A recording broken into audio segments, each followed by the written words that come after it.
வணக்கம். இந்த பூமியில் பிறந்த ஒவ்வொருத்தருக்குமே வாழ்க்கையில் வெற்றி பெறணும் அப்படிங்கிற எண்ணம் தாங்க இருக்கும். இருந்தாலும் எல்லாருக்குமே பிரத்யேக திறமைகள் இல்லாவிட்டாலும் கூட மனம் தளராமல் தன்னோட சுய முயற்சியினாலும் பயிற்சியினாலும் திறமையையும் ஆளுமையையும் வளர்த்துக்க முடியும்.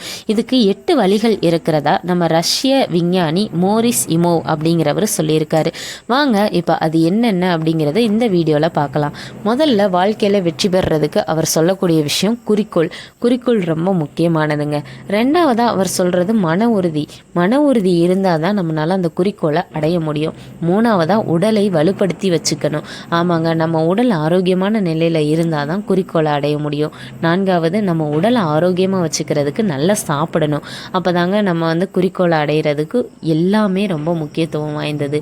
ஐந்தாவதா அவர் சொல்லக்கூடிய விஷயம் அலைப்பாயும் மனதை கட்டுப்படுத்த பழகிக்கணும். நம்மளோட எண்ண ஓட்டங்களை சிதற விடக்கூடாது. ஆறாவதா அவர் சொல்லக்கூடிய விஷயம் என்னன்னு கேட்டிங்கன்னா, சரியாக பேச கற்றுக்கணும். ஆமாங்க, அப்போ தான் நம் எண்ண ஓட்டங்களை அடுத்தவங்களுக்கு புரிய வைக்க முடியும். வேலையை ஒழுங்குபடுத்தி வச்சுக்கணும், டைம் டேபிள் போட்டு ஃபாலோ பண்ணணும். அதே சமயம் ஓய்வு எடுக்கிறதுக்கும் நேரம் கொடுக்கணும் அப்படின்னு சொல்லிட்டு அவர் சொல்கிறாரு. இதெல்லாம் ரொம்ப முக்கியத்துவம் வாய்ந்ததுங்க. ஃபஸ்ட்டு குறிக்கோள் அவசியம் அப்படின்னா என்னன்னு பார்க்கலாம் வாங்க. முதல்ல நல்ல தகுதியான குறிக்கோளை தேர்ந்தெடுத்து வச்சுக்கணும். குறிக்கோள் தான் உங்களோட முயற்சிகளுக்கு ஒரு நோக்கத்தை வழங்கும். உங்கள் முயற்சிகளை அதன் மேலே குவிக்க உதவும். இதனால் உங்களுக்கு ஒரு முக்கியமான காரியார்த்த நோக்குமிக்க குணநலம் ஏற்படும். காரியார்த்த நோக்கு இருந்தால் உடல் உறுப்புகள் எல்லாமே மிகவும் சுறுசுறுப்பான நிலையில் இருக்கும். எந்த விதமான குறிக்கோளும் இல்லாமல் வாழ்கிறவங்க சீக்கிரமாகவே முதுமை அடைஞ்சிருவாங்க.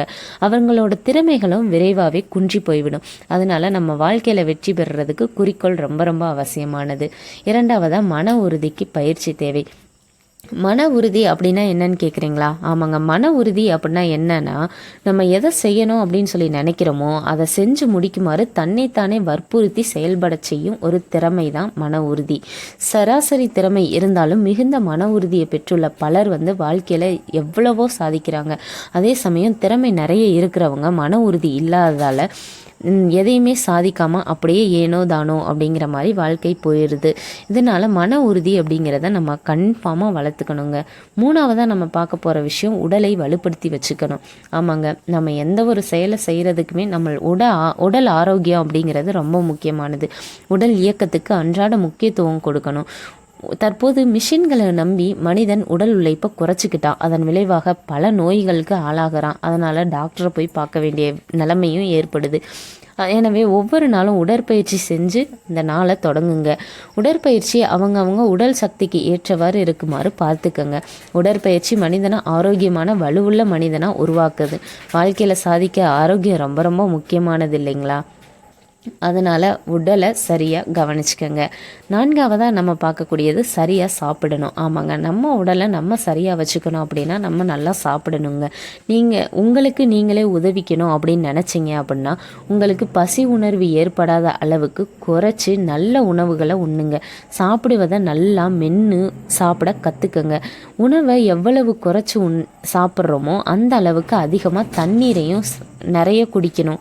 சத்தான காய்கறிகள், பழங்கள் இதெல்லாமே சாப்பிட்ட உடல் பலம் அதிகரித்து வேலை செய்யும் திறமையும் பெருகும்.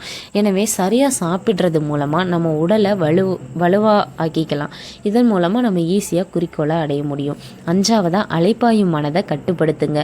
ஆமாங்க, ஒரு கடிதம் எழுத காகிதத்தை மேஜை மீது வைத்து பேனாவையும் கையில் எடுக்கிறீங்க. அடுத்த நிமிஷமே உங்களோட சிந்தனை வேற பக்கம் போயிடும். அப்போ அந்த கடிதம் எழுத முடியாமல் போயிடும். இதனால மனதோட இந்த சித்து விளையாட்டு காரணமாக எத்தனையோ நல்ல காரியங்கள் நடைபெறாமல் போயிடும். கவனத்தை ஒரு விஷயத்தில் குவிக்கக்கூடிய திறமையை பயிற்சியின் மூலம் அதிகரித்து கொள்ளலாம். அதனால் தாமஸ் ஆல்வா எடிசனுக்கு அந்த திறமை அதிகமாக இருந்ததுனால தான் அவரால் நிறைய கண்டுபிடிப்புகளை செய்ய முடிஞ்சது. அடுத்ததாக ஆறாவதாக சரியாக பேச கற்றுக்குங்க. பிறரோட பேசும்போது மனம் கவரும்படி பேசுவது நம்மளோட சாதனையை ஊக்கப்படுத்த உதவும். நினைவு அரங்கில் எவ்வளவு விஷயங்கள் நிலைத்து இருக்குதோ அந்த அளவுக்கு விஷயங்களை வாரி வழங்கும் காரியமும் மூளைக்கு எளிதாகி விடுது. இதுக்கு தினமும் பல விஷயங்களை படித்து பழகிக்கணுங்க. அடுத்ததாக வேலையை ஒழுங்குபடுத்தி கொள்ளுங்கள். ஆமாங்க, ஒவ்வொருவருக்கும் வேலை செய்யும் திறன் எந்தெந்த நேரத்தில் மேலோங்கி இருக்குது, எந்தெந்த நேரத்தில் மிகவும் தாழ்ந்து இருக்குது அப்படிங்கிறத கொண்டு அதன்படி வேலை செஞ்சால் சலிப்பு அப்படிங்கிறது ஏற்படாது. காலை 9 மணி முதல்ல மதியம் 2 மணி வரைக்கும் நல்லா வேலை செய்ய முடியும். அடுத்து கொஞ்சம் உடலுக்கு ரெஸ்ட் கொடுத்துட்டு திரும்பி மாலை 4 மணிலேருந்து 8 மணி மணி வரைக்கும் நம்மளால் மிகவும் பயன்மிக்க நேரங்கள், அதாவது வேலை செய்யக்கூடிய நேரங்கள் அப்படின்னு சொல்லி ஆராய்ச்சியாளர்கள் சொல்கிறாங்க. அடுத்ததாக ஓய்வு எடுக்கவும் நேரம் தேவை. ஓய்வு நேரத்தை சரிவர பயன்படுத்தி கொள்ளலாம். சரியாக ஓய்வு எடுக்காமல் இருக்கிறவங்க நிறைய உடல் நலக்குறைவுக்கு ஆளாகிறாங்க. களைப்பு ஏற்படாதவாறு நம்மளை நாமே பார்த்துக்கணும். இதுக்கு விடுமுறையை நல்ல முறையில் செலவிடுங்க. களைப்பை தடுப்பதற்கு உடலை தளர்த்தக்கூடிய நிறைய விஷயங்களை நம்ம குறைச்சிக்கிட்டாலே போதும். மதிய நேரத்தில் சிறிய தூக்கம், எந்த விதமான சிந்தனை இல்லாமல் அமைதியாக சிறிது நேரம் அமர்ந்திருப்பது, இது எல்லாமே உதவும். அதனால் வாழ்க்கையில் நீங்கள் வெற்றி பெறணும் அப்படின்னு நினச்சிங்கன்னா ரஷ்ய விஞ்ஞானி நம்ம மோரிஸ் இமாவோவே சொல்லக்கூடிய இந்த 8 விஷயங்களையும் நீங்கள் ஃபாலோ பண்ணுங்கள். இந்த தகவல் உங்களுக்கு பிடிச்சிருந்துச்சு அப்படின்னா நம்ம சேனலை லைக் பண்ணி ஃபாலோ பண்ணிக்கோங்க.